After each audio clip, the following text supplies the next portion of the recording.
Циркониеви фасети. В последно време все повече и повече съобщения в различни рекламни канали могат да бъдат видяни относно това, че в различни клиники и зъболекари правят циркониеви фасети. Какъв е проблемът с циркониевите фасети?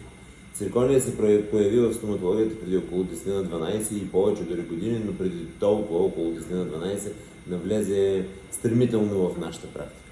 Един страхотен материал, всъщност циркония диоксид, който се отличава с отличната си биологична поносимост, изключително голяма здравина и износоустойчивост.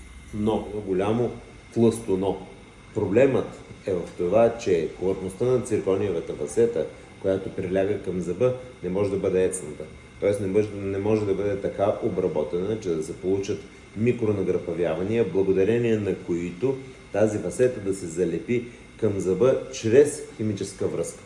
В резултат на което циркониевата фасета се държи само благодарение на върху зъба, само благодарение на цимента и благодарение на нейната форма, която е ретенционна.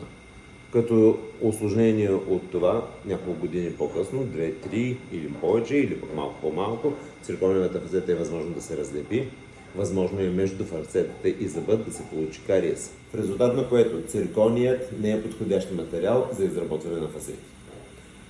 Най-добрият материал за изработване на фасети е порцелана или така наречената зъболекарска керамика.